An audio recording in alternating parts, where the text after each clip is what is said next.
गुजरात मध्यवर्ती बँकेच्या मी सभागृहामध्ये आहे. बैठकीमध्ये हा विषय चर्चेला गेला. मी स्वतः भादो दालमेची जी जागा विकलेली आहे त्या संदर्भामध्ये ऑब्जेक्शन घेतलं. शासनाचे प्रतिनिधी म्हणून जिल्हा उपनिबंधकांनी देखील त्यांचं मत नोंदवलं. एक तर ऑनलाईन टेंडर व्हायला पाहिजे.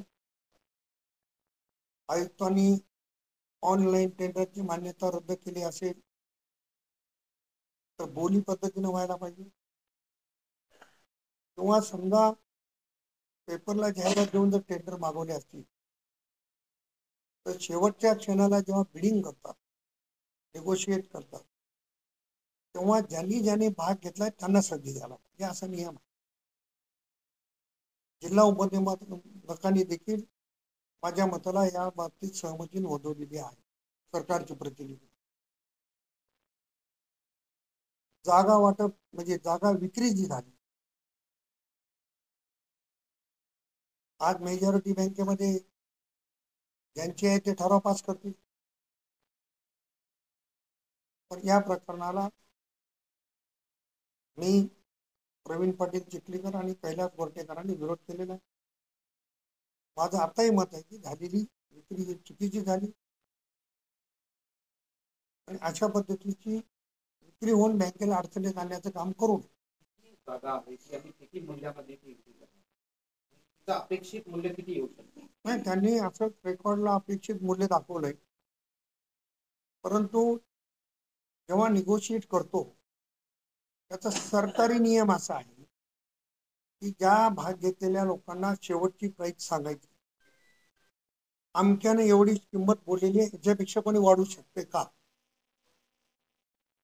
हा जो नियम आहे हा नियम पूर्णतः बाजूला ठेवला.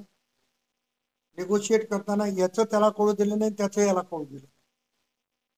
कोण किती रकमेचं भरलंय शेवटी ओपन करणं गरजेचं होतं, ते केलं नाही. म्हणून झालेली प्रक्रिया चुकीची आहे, माझं मत आहे. कुंटुरकर शुगरच्या संदर्भानं गेल्या 2-3 दिवसामध्ये वर्तमानपत्रात चांगली गोष्ट आहे की बँकेच्या वसुलीसाठी बँक प्रयत्न करते.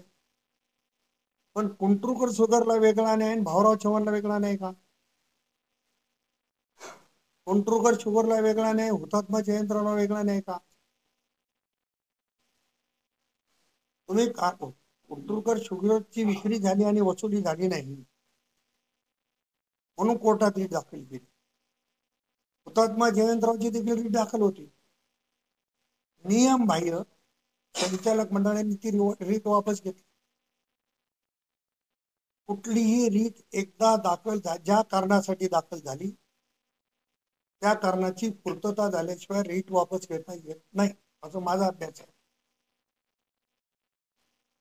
पण बँकेचा रिमोट कंट्रोल अडचणीत येऊ नये,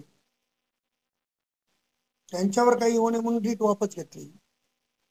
जिल्हा उपनिबंधकांनी सरकारचे प्रतिनिधी म्हणून बैठकीत सांगितलं, एकदा रीट दाखल झालेली वापस घेता येत नाही. पण संचालक मंडळाने ठराव केला आणि जयंतराव पाटील कारखान्यावर जी रीट दाखल झाली ती हायकोर्टातून वापस घेतली. जे बँक चालवायची असेल तर एकाला एक न्याय आणि दुसऱ्याला दुसरा न्याय, ही गोष्ट चुकीची आहे. आणि जी रीट वापसच घेता येत नाही ती कशी घेतली याची चौकशी झाली पाहिजे. उद्या जर सर्वसामान्य कोणी न्यायालयात गेलं तर बँक अडचणीत येईल. आणि त्यावर सीओ म्हणून सीओला जेवढं सांगितलं तेवढं करणं भाग आहे. म्हणून संचालक मंडळाने अशी मोठ्या पद्धतीची चूक केली. कुंटुरकर शुगर असेल, हुतात्मा असेल या अन्य कारखाना असेल,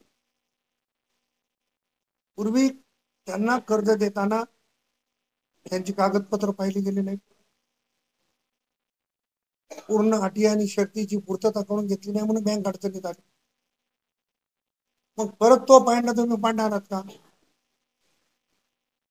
आज भाऊराव चव्हाणच्या कार्यक्षेत्रामध्ये शेतकऱ्यांना कर्ज द्यायची भूमिका बँकेने घेतली.